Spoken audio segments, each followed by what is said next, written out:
Could a good God not have made a world in which there was no suffering? I am sure all of us have asked that question. I've asked it many times. My answer to it is, of course he could. Of course he could. But you wouldn't have lived in it, nor would I, because it would empty the world of something most precious to our humanity, and that is the capacity to love. Because is it not fair to say that our capacity to love depends on our capacity to choose? We've got a certain freedom of will. The Creator has endowed us with it if we believe in a Creator. But we've got it, and it gives us the most precious thing we have as human beings.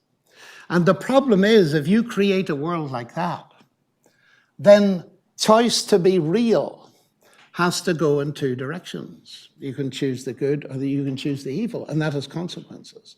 Now, we may want to tease that out a bit, but it seems to be enormously important for us to realize that if we say, could God not have made a world in which these things didn't exist? The answer is yes, but none of us would have been in it.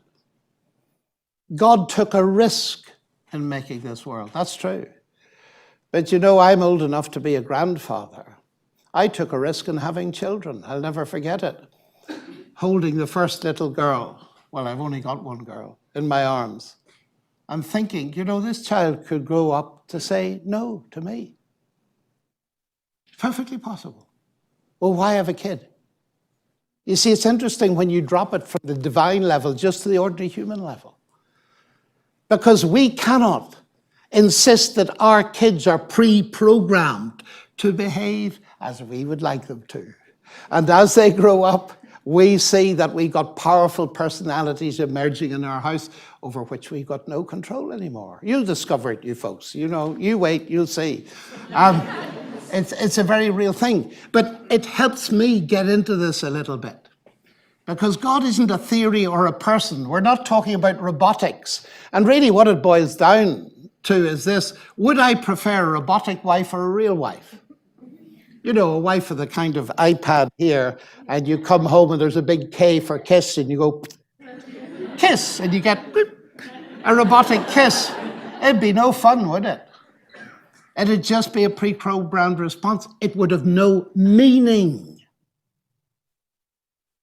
And therefore, I think C.S. Lewis was right long ago when he pointed out that we can dissolve meaning out of the world and rationality and all the things we love. Of course we can. Say, God, you should have made a world like that.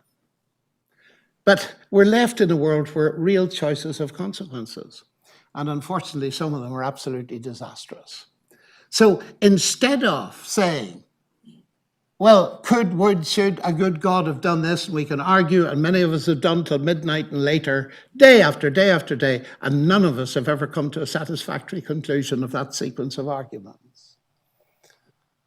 So perhaps we ought to ask a different question. And the different question would be, granted it's like that, is there evidence, any evidence anywhere in the universe that God can be trusted with a real answer to it? And the main reason I'm a Christian is because the heart of Christianity, there's a cross. And on it, Jesus died, as you know. But the big thing is that he claimed to be God. God encoded in humanity. Do I believe it? Yes, I do. As a scientist, yes, I do. But that's another story. So the question in this context is, what is God doing on a cross? And my answer to that is, it shows me at the very least that God has not remained distant from the problem of human suffering, but has himself become part of it. If that was the end of it, it would be nothing. But the God that suffered on the cross rose from the dead. And that opens up a whole world of possibility.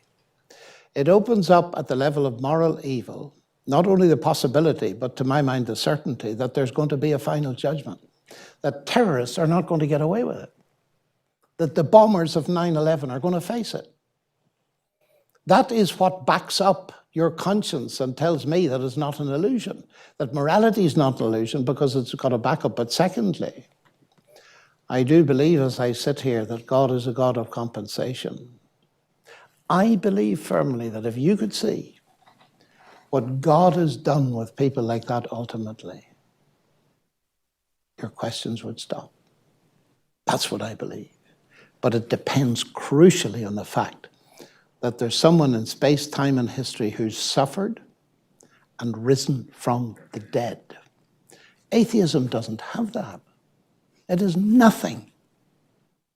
And you see that 22-year-old niece of mine with her brain tumor, and I sat with her. She knew she was going to die. As she neared death, her confidence in God increased because she knew where she was going. She had real hope. Now, I've watched atheists die, and they don't have that hope. You see, for me, ladies and gentlemen, my Christian faith is not an abstract belief in a theory. It's a living relationship with a person. And it's that relationship that I take into all these engagements and talking to people. And I arrived in Christchurch, I'll finish with this, 2 days after the earthquake hit.